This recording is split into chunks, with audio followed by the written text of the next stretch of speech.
ऐसी मज़ेदार हिंदी कहानी सुनने के लिए चैनल को सब्सक्राइब करना ना भूलें। हरिनगर में अनिल नाम का एक किसान रहा करता था। अनिल बुद्धि का बहुत धनी व्यक्ति था।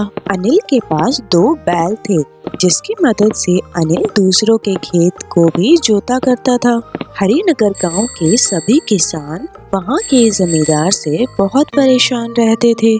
जमींदार के पास 2 गुंडे थे, एक का नाम लखन और दूसरे का नाम सोमदत्त था। जमींदार से ज्यादा लखन और सोमदत्त गांव के लोगों को परेशान किया करते थे।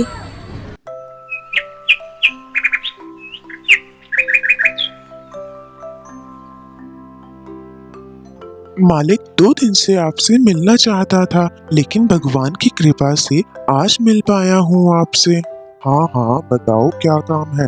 बिना मतलब के तो मैं अपने रिश्तेदारों से भी नहीं मिलता, और तू ठहरा एक मामूली किसान। जल्दी बता क्या काम है। मालिक 2000 रुपए की जरूरत है, गेहूं बोने का समय आ गया है। अच्छा, 2000 रुपया मिल जाएगा, लेकिन उसके बदले में कुछ जमा कराना पड़ेगा। हाँ मालिक, लाया हूँ मैं अपनी बीवी की कंगन लेकर आया हूँ मालिक। ठीक है, ये लो 2000 रुपए। जमींदार ने किसान से कंगन लेकर और उसे 2000 रुपए दे दिए। और हाँ, हर महीने इसका 100 रुपए ब्याज देना पड़ेगा। जब तू मुझे 2000 रुपए लाकर देगा, तब तुझे ये कंगन वापस करूंगा मैं। ठीक है मालिक। जिसके बाद किसान पैसे लेकर जमींदार के घर से मार्केट के लिए चला जाता है। सुना तुम दोनों ने, गेहूं की खेती का समय आने वाला है। समझ गए हैं ना क्या करना है? जी मालिक, समझ गए। ध्यान रखना मुझे ये कंगन इसे वापस ना करने पड़े। मालिक आप बेफिक्र रहिए, ये कंगन अब आपके पास ही रहेगा। गांव में अनिल और इक्का दुक्का किसान के पास ही बैल थे। इस वजह से गांव के ज्यादातर छोटे मोटे किसान अनिल से ही खेत जुतवाते थे। आज चंपक लाल अपने खेत के बारे में अनिल से बात करने आया था। अनिल भाई, याद है ना आपको कल मेरे खेत में जुताई करनी है? हाँ चंपक भाई, मुझे अच्छे से याद है। कल आपके खेत पर काम करना है। आप बेफिक्र रहो, मैं वक्त पर आ जाऊंगा। 3 महीने बाद कितना अच्छा फसल हुआ है। कल से कटाई का काम शुरू कर दूंगा, फिर 2000 जमींदार को देकर फिर अपनी बीवी के कंगन लेकर आऊंगा। फसल की कटाई का समय आ चुका था, लेकिन हर बार की तरह इस बार भी जमींदार के गुंडे पहले से ही तैयार थे। दरअसल वो लोग कुछ भी करके किसानों की फसलों को नष्ट कर देते थे।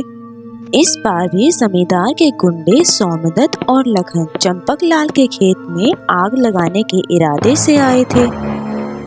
लखन, इधर उधर देखकर आग लगाना, कहीं किसी ने हमें इस समय खेतों के आसपास देख लिया तो लेने के देने पड़ जाएंगे। हाँ हाँ, मुझे पता है। अगली सुबह जब चंपक लाल को खबर मिलती है कि उसकी फसल अब राख बन चुकी है, तो उसके तो पैरों तले से ही जमीन खिसक जाती है। हे भगवान, मैं बर्बाद हो गया, मैं लुट गया। अब मैं जमींदार को कैसे पैसे दूंगा? उस रात चंपक लाल के खेत के साथ 3 और लोगों के खेत में जमींदार के गुंडों ने आग लगाई थी, और उन तीनों ने भी जमींदार से सोना या जमीन के कागज जमा कर कर ब्याज पर पैसे लिए थे। अगर मैंने भी पैसे नहीं दिए तो जमींदार अब मेरी जमीन छीन लेगा। अरे भाई, धैर्य रखो, कोई ना कोई उपाय हो जाएगा। ऐसे रोने से फसल तो वापस नहीं आएगी ना। चंपक लाल, कुछ तो गड़बड़ है, मुझे माजरा कुछ समझ नहीं आ रहा। अरे भाई, यहाँ सारी फसल बर्बाद हो गई है, मैं बर्बाद हो गया हूँ, और आप माजरा बाजरा में लगे हो। जरा धैर्य से सोचो, तुमने जमींदार से कर्ज लिया था, बिरजू ने भी जमींदार से कर्ज लिया था, उसका भी फसल चल गया। और तो और राजू और चुन्नू के साथ भी ऐसा ही हुआ है। अरे भाई, आप कहना क्या चाहते हो? कहीं ऐसा तो नहीं कि इन सब के पीछे जमींदार का हाथ है? हाँ, बात तो सही है। ऐसा भी हो सकता है इसके पीछे जमींदार का ही हाथ हो। अनिल चंपकलाल के कान में एक आइडिया बताता है। समझे चंपकलाल, अब जैसा मैं तुम्हें कहूँगा तुम बिल्कुल वैसा ही करना। अगर तुमने ऐसा ही किया तो तुम्हें और इन सभी को अपनी जमीन और सोना बिना भुगतान के मिल जाएगा। जिसके बाद अनिल वहाँ से चला जाता है। इधर दूसरी तरफ चंपकलाल गांव में ये अफवाह फैला देता है कि जमींदार के पैसे अशुभ हैं। जो भी जमींदार से कर्ज लेकर काम करता है वो बर्बाद हो जाता है। भाई सुना तुमने, जमींदार से पैसे लेना अशुभ है। भूल कर भी उससे पैसे लेकर खेती मत करना। हाँ भाई, मैंने भी सुना है। अब तो मैं जिंदगी में कभी भी जमींदार से पैसे नहीं लूंगा।